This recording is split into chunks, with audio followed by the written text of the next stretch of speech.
Free News-ի եթերում լուրերից դուրս հերթական քննարկումն է, այսօր իմ զրուցակիցն է Հայաստանի Եվրոպական կուսակցության նախագահ Տիգրան Խզմալյանը։ Բարև ձեզ, պարոն Խզմալյան։ Ողջույն, պարոն Մկրտչյան։ Պարոն Խզմալյան, երբևիցե չի ստացվում հաղորդում սկսել առանց մեր դաշնակից, ճակերտներով դաշնակցի հերթական ինչ-որ սենսացիոն հայտարարության մասին խոսելու, Այս պարագայում ես ուղղակի ուզում եմ մեջ բերեմ Պուտինի հերթական բոցը, այո, շատ ճիշտ եք, այնտեղ որտեղ ոտք է դնում ռուս զինվորը, այն մերն է։ Սա ըստ Պուտինի հին կարգ է, հին կանոն է։ Առաջին անգամ չէ, որ դա ասվում է, նախորդ նման բանաձևը հնչում էր այսպես Ռուսաստանի սահմանները ոչ միտեղ չեն ավարտվում։ Փաստորեն Պուտինը այս 100 տարի ընթացքում ճանապարհ անցավ փոքր տենց չինովնիկից, որը ընդունում է պայուսակ տանող չինովնիկից, եւ ՆԱՏՕ-ի եւ Եվրամիության անդամակցության անխուսափելիությունը Ռուսաստանի համար։ Մենք նման բաներ ենք լսել 2003, 4, մինչեւ 6 թվականը։ Մինչև փաստորեն կայսերապաշտ, մոլագար, եւ սա մեզ համար մի բան է նշանակում։ Բայց գաղտնիք չի, մեր ազգային ազատագրական շարժումը բավական վաղ շրջանում գիտակցեց Ռուսաստանի վտանգը Հայաստանի համար։ Կուսակցությունը, որը ես եմ ներկայացնում, մենք սկսել ենք մեր գործունեությունը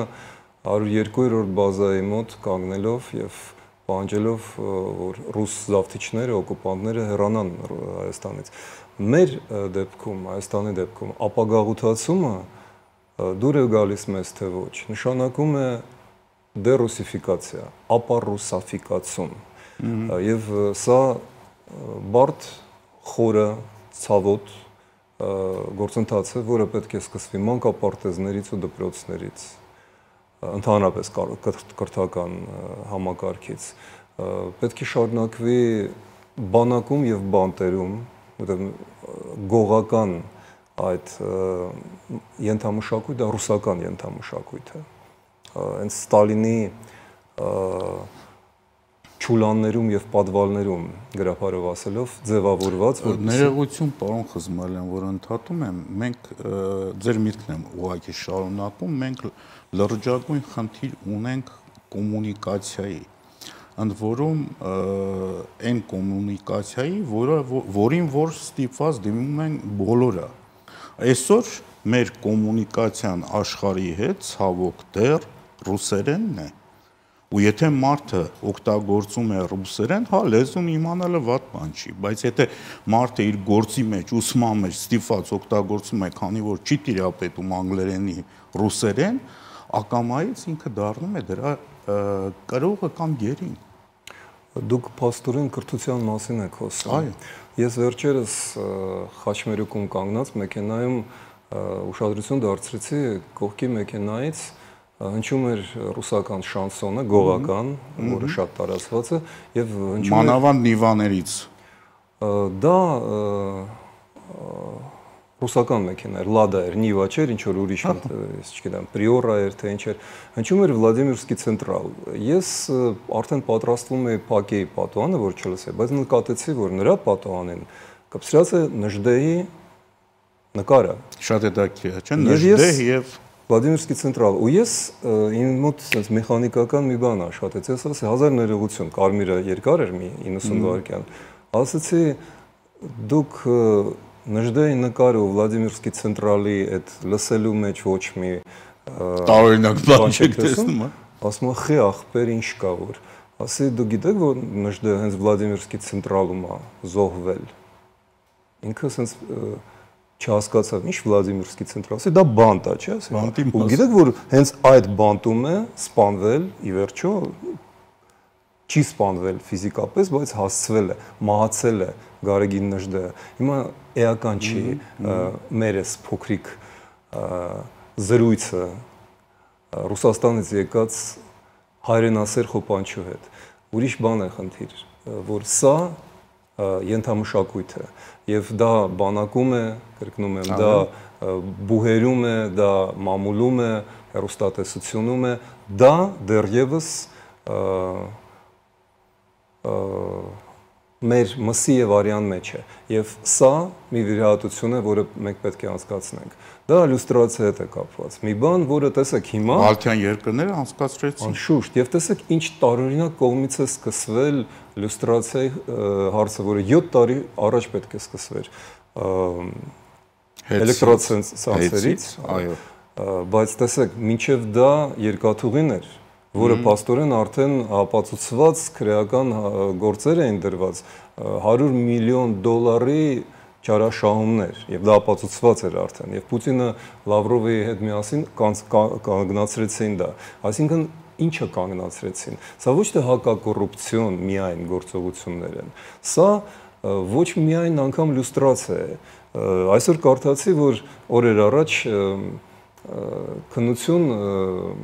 հետախուզական ինչ-որ մի ոչ թե հետախուզական, այլ լրագրողական հետաքննություն էր Դերիպասկայի մասին, պարզվում է, որ այդ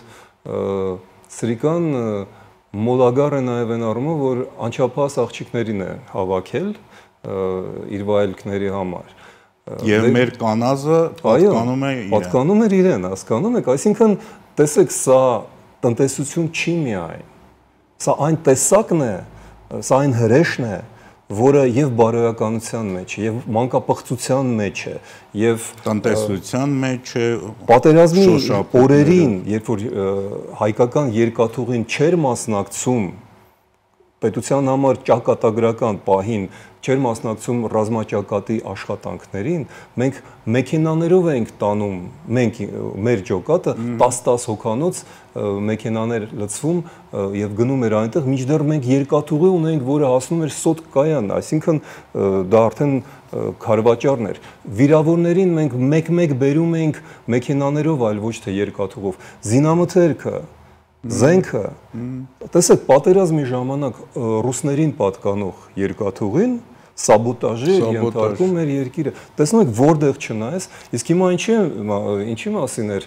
Սամվել Կարապետյանի հայտարարությունը, ինչի զայրացավ կառավարությունը, որովհետև մենք բոլորս հասկանում ենք, որ խոսքը գնում է հոսանքը որպես զենք անջատումները կիրառելու մասին, ինչի մենք ծանոթ ենք, չէ՞։ Մեր սերունդը, այո, այդ ինչ էր նշանակում, երբ որ Ռուսաստանը KGB-ի միջոցով պայթեցնում էր, թույլ էր տալիս, որ պայթեցվի գազամուղը, հոսանքի թույլ էր տալիս, որ փակվի ատոմակայանը։ Անշուշտ, անշուշտ։ Այսինքն սա է նշանակում իլյուստրացիա, սա ոչ թե ռուսատիացություն է, սա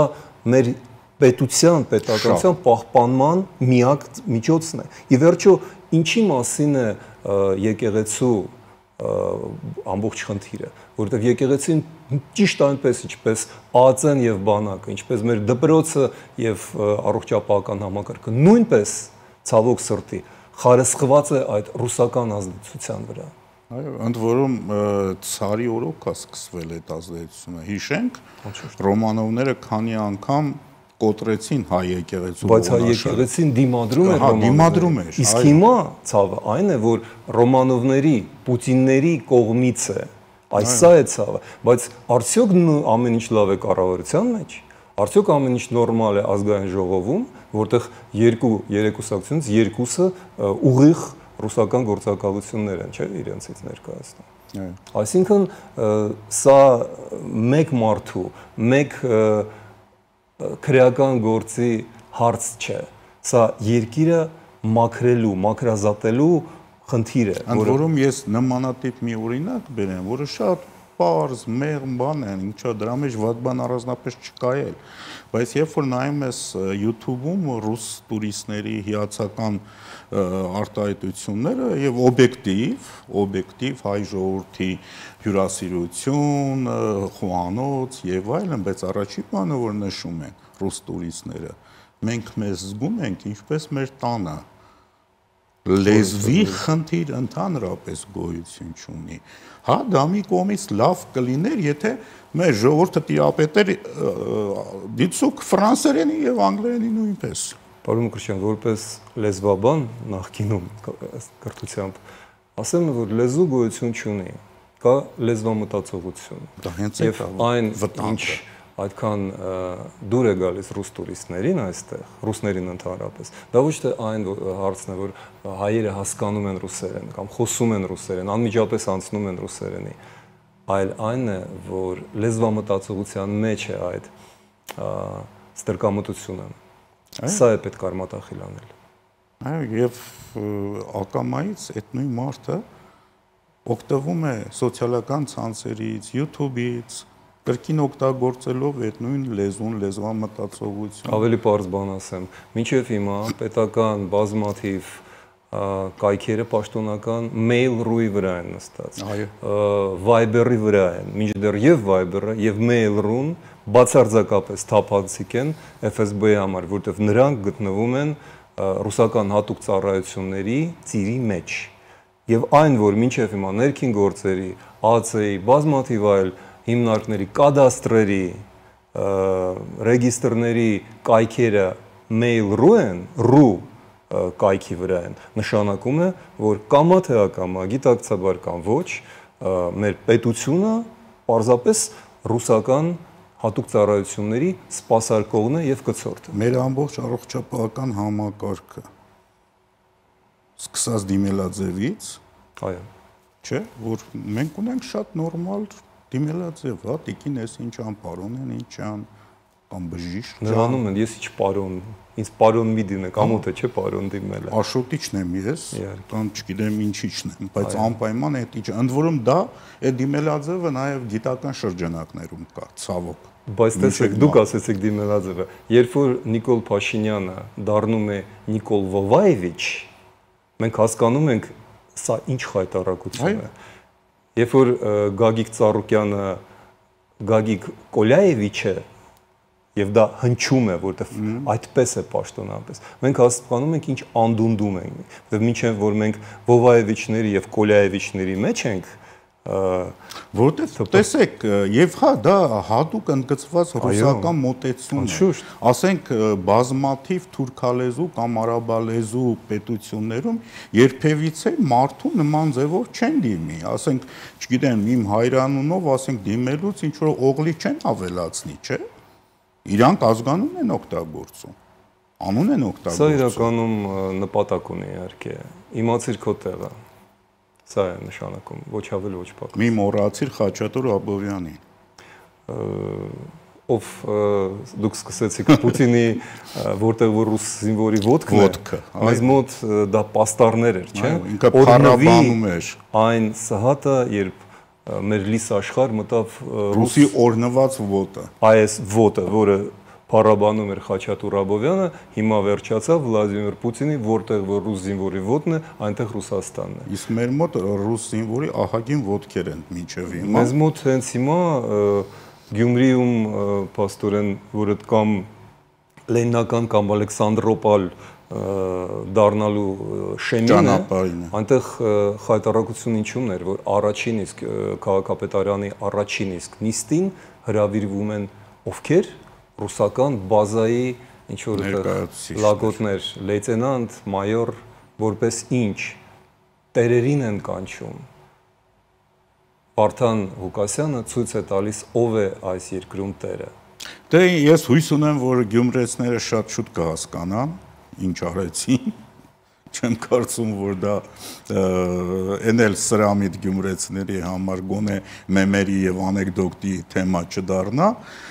ես առաջարկում եմ գնանք դեպի Իրան, որովհետեւ այսօր խոսել թե Հայաստանի ներքին խնդիրներից, թե արտաքին մարտահրավերներից եւ չխոսել Իրանի զարգացումների մասին աններելի է։ Ինչ սպասենք, ինչ վտանգներ կան եւ Իրանը կկարողանա դիմագրավել այս անգամ շատ հզոր հարձակումը, այս հարձակմանը։ Հզոր է հարձակումը եւ հզոր է դիմադրությունը։ Իսրայելը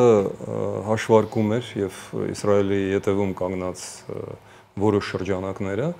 որտեղ պետք է ասել արևմուտքի միաձայն աջակցությունը Իսրայելին իրականում այդքան էլ ամուր չէ, որովհետև բոլորը հասկանում են, որ ոչ թե Իրանն էր հարձակվել եւ անգամ Միացյալ Նահանգների արտաքին հետախուզության ղեկավարը տիկին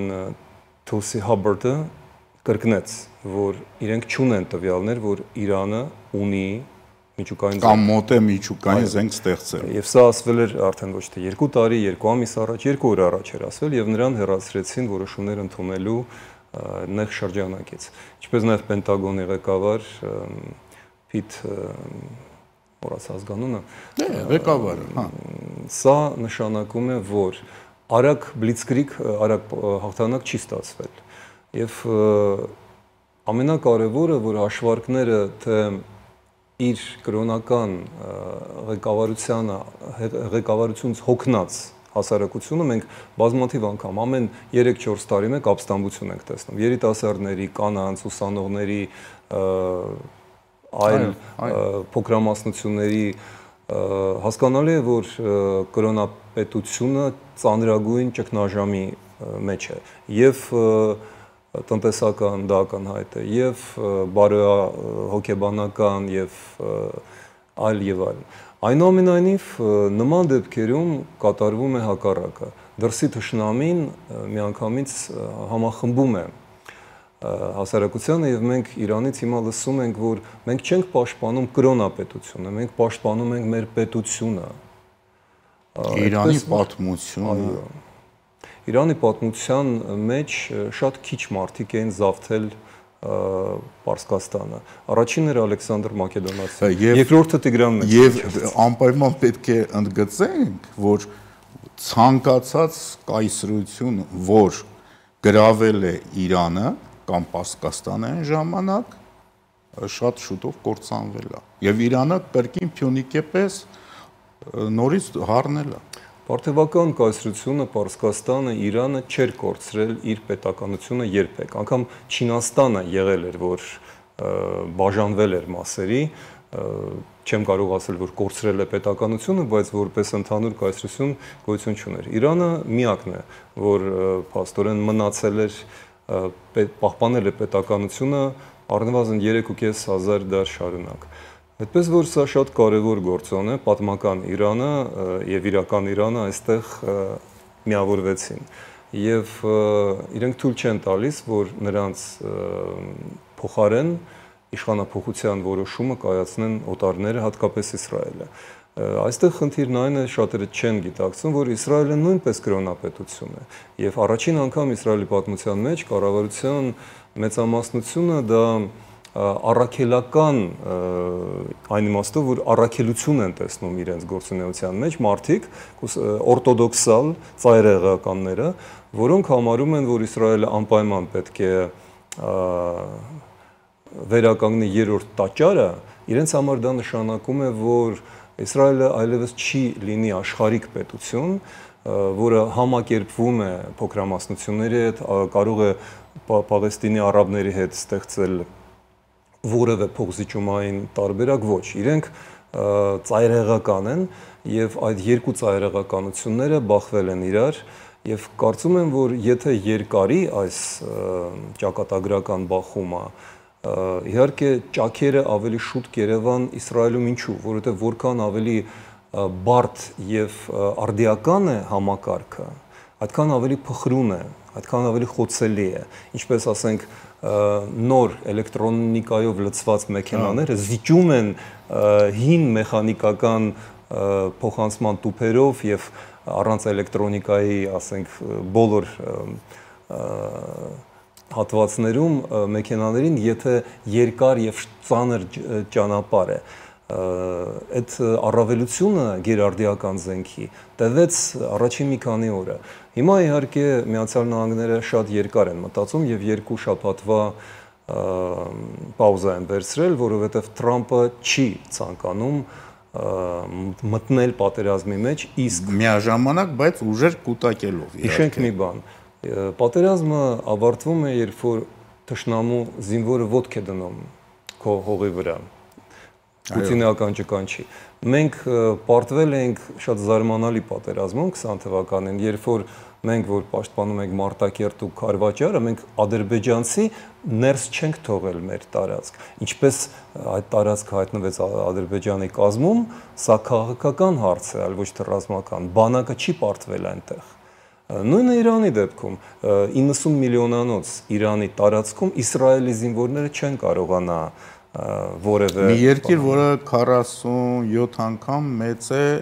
Իսրայելից։ Մեծությունը միայն չէ, Իսրայելում 9 միլիոն մարդ է ապրում, Իրանում 90 միլիոն,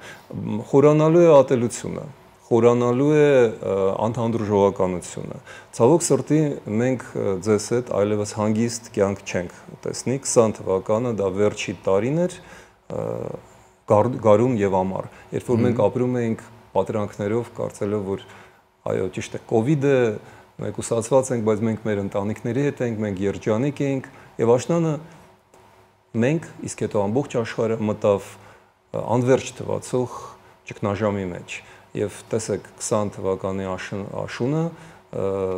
այս կողմ միայն արյուն, պատերազմ, մղձավանջ եւ հիմա էլ արդեն տարածաշրջան ամբողջ տարածաշրջանը։ Ընդ որում կներեք որ ընդհատեցի, ընդ որում երբ որ մարդիկ խոսում են սցենարների մասին, ասում են վատ չի լինի, եթե Իրանում կրոնապետությունը փլուզվի, բայց այս սցենարն էլ շատ վտանգավոր է հենց Հայաստանի համար, ոչ միայն Իրանի համար։ Ասենք եթե Իրանը Աստված մի արասե փլուզվի ու մեջտեղ գա 30 կամ 20 միլիոնանոց Ադրբեջան պետություն, մեջտեղ գա քրդական ինչ-որ մի պետություն ու ինչեր կարող է տեղի ունենալ անմիջապես մեր հարևանությամբ, հիշենք Սիրիան, իսլամական պետությունը վերջին տարիների։ Սա մղձավանջային տարբերակ է, դուք ճիշտ եք եւ իմ տվյալներով ոչ Բրիտանիան, որը ստեղծել էր Միջին Արևելքը, ոչ, այսինքն այս քաղաքական քարտեզը, ոչ Միացյալ Նահանգները, որոնք 70-ական ոչ էլ Թուրքիան, անշուշտ, նրանք շահագրգռված չեն Իրանի մասնատման։ Բոլորը հասկանում են Իրանի պետականությունը պահպանելու կարևորությունը եւ իզուր չէ, որ տեսեք պատերազմը դեռևս չի գնում հասարակության ժողովրդի դեմ։ Եվ անգամ Նեթանյահուն այդ մոլագարը ասում է, որ Իրանի ժողովրդին մենք սիրում ենք եւ այլն եւ այլն, այո։ Հիշեց, որ Աստվածաշնչյան ժամանակներին հենց Պարսկաստանի թագավորն է փրկել հրեաներին եւ կառուցել երկրորդ տաճարը եւ այլն եւ այլն։ Սա նշանակում է, որ ոչ մի կողմը չի հասնի ուզածին եւ այնուամենայնիվ մենք պետք է հիշենք ամենակարևորը Հայաստանի շահը կայուն Իրանն է եւ մենք պահպանելու ենք Իրանի հետ հարաբերությունները ցանկացած վարչակազմի դեպքում եթե Իրանը պահպանվի որպես միասնական պետություն Շատ լավ եւ իհարկե չմոռանանք նաեւ Իրանի հետ մեր պատմական մշակութային ընդհանրությունները ճիշտ է կրոն, ճիշտ է այնտեղ կրոնապետություն է, որը Իրանին տարիներով, տասնյակ տարիներով հետ տարավ, բայց այդուհանդերձ մեր բոլոր ճգնաժամային ժամանակաշրջաններում մենք Իրանի կողմից որևիցե բան չենք տեսել վատ իմաստով, եթե չասենք ընդհակառակը։ Իհարկե 20 թվականին եղան որոշ դրսևորումներ, որ նեղացրեցին մեզ, այն ադրբեջանցիները գետից այն կողմ երբ որ ծափահարում էին պատերազմի ժամանակ, բայց ընդհանուր առմամբ Իրանը իրան շատ պարկեշտ է պահել։ Այո, եվրոպական կուսակցության մոտեցումը հետևյալն է։ Մենք սխալ ենք համարում Հայաստանի իշխանության հայտարարությունը, որը մեղադրեց դատապարտեց Իսրայելին։ Դա մեր տեսակետից ավելորդ էր։ Մենք պետք է իմ կարծիքով սահմանափակվենք մարդասիրական օգնություն առաջարկելով Իրանին եւ խաղաղություն մաղթելով տարածաշրջանին եւ ողջ աշխարհին, որովհետեւ այս պահին Իսրայելի թիկունքում են Միացյալ Նահանգները, Ֆրանսիան, Եվրամիությունը, այն երկրները, որոնք ապահովում են Հայաստանի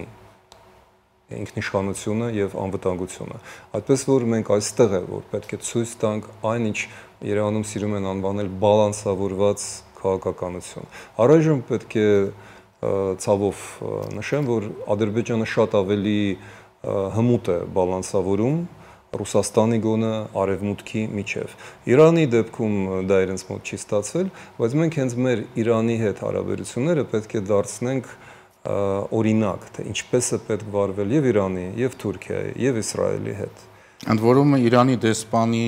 հայտարարություններն ու ասուլիսը ցույց տվեց, որ Իրանը գնահատել է մեր դիրքորոշումը։ Անշուշտ, բայց նաև ասեմ, որ Իրանը գրեթե միայնակ է։ Դա նույն սխալն է, ինչը փաստորեն արեց Հայաստանը։ Ժամանակին մենք ենք։ Այո, 20 թվականին մենք միայնակ էինք Դաշինքի դեմ։ Իրանն էլ է միայնակ։ Այն խոստումները Չինաստանից, Հյուսիսային Կորեայից կամ Պակիստանից մենք պետք է Ռուսաստանից, դե ռուսները իհարկե իրենց ռեպերտուարի մեջ են։ Ռուսները գցում են բոլորին, միշտ գցեցին հայերին, քրդերին ժամանակին, Իրանին են գցել, սիրիացիներին են գցել։ Վերջում դուք գիտեք, որում Իրանը, որը գլխավոր զենքի մատակարարն էր այս 3 տարվա պատերազմի ընթացքում Ռուսաստանի համար։ Մինչև հիմա Ուկրաինային խփում են, ճիշտ է, դա Իրանում չի, այլ Ռուսաստանում են արտադրում, բայց դա այն շահեդներն են, այո, որը կոչվում են գերան։ Ի վերջո բեկումը կռվի ժամանակ իօքուտ, որոշակի բեկումը իօքուտ Ռուսաստանի մցրեցին հենց իրանական շահիդները եւ բնականաբար տրամաբանական ավարտ ստացավ այդ ամենը, ռուսները դավաճանեցին նաեւ Իրանին, բայց վերջում մենք տեսնում ենք ով է մնալու միայնակ եւ որ երկիրն է տրոհվելու։ Ընդ որում ես քիչ էր մնում մոռանայի շատ հետաքրքիր ձևով կրկին իրենց սկսեցին ցուցաբերել այս 2 օրը ռուսական մեդիայի մանավանդ եւ դիվանագիտական կարկառուն դեմքերը այս հեծի թեմայով եւ այլն, այդ Սալավիովներ, բան, այսինքն ստե ինչ որ ջղաձգում է երևում։ Ամեն ինչ չի որ նորմալ է ռուսական արքունիկում։ Եթե մենք լուրջ մոտենանք իրավիճակին, մենք չենք զբաղվելու ընտրություններով, մենք կզբաղվենք երկրի պետականությունը պաշտպանելով եւ ներքին բախումները, ներքին հակամարտությունները հիմա այն վերջի բանը ինչով պետք է մանավանդ Իրանի հետ տեղի ունեցողի։ Ես կարծում եմ, որ իմաստուն ղեկավարությունը պետք է զբաղվի համերաշխություն եւ համախմբվածություն առաջ բերելով որպես գերխնդիր։ Բայց դա վերաբերում է նաեւ ընդդիմությանը։ Ես կարծում եմ շատ խորը միտք եմ լսել, այս ընտրությունները չի լինելու իշխանության ընտրություն, սա լինելու է ընդդիմության ընտրություններ։ Ժողովուրդը պետք է ընտրի ինչն է լինելու ընդդիմությունը, ով է լինելու ընդդիմությունը։ Դրանից է կախված լինելու երկրի զարգացումը, որովհետև եթե մենք որպես ընդդիմություն էլի ունենանք ռուսական գործակալներին, ապա սպառնալիքը միշտ կախված կմնա մեր գլխին։ Եթե ընդդիմությունը լինի ժողովրդավարական եւ արևմտամետ, ապա ներքին պայքարը լինելու միայն մի ձևաչափով, թե ով շուտ կբերի Հայաստանը դեպի անվտանգություն, ապահովություն, բարգավաճում եւ օրինական երկրի կարգավիճակի։ Կարելի է ասել, սա նաեւ որպես հաղորդման ամփոփում, որ այդ ընտրությունը պետք է ընտրություն լինի Հայաստանի կամ գուբերնիայի միջև։ Ինչ որտեղ այո, սա հերթական շանսն է, որը տրված է մեզ, եւ շատ վտանգավոր է այսպիսի իրավիճակում, այսպիսի տարածաշրջանում եւ այսպիսի ժամանակներում հերթական սխալ կատարել։ Շնորհակալություն։ Շնորհակալություն։ Եվ վերջում հիշեցնեմ, որ տաղավարում իմ զրուցակիցներ Հայաստանի Եվրոպական կուսակցության ղեկավար Տիգրան Խզմալյանը։ Ամեն բարիք ձեզ։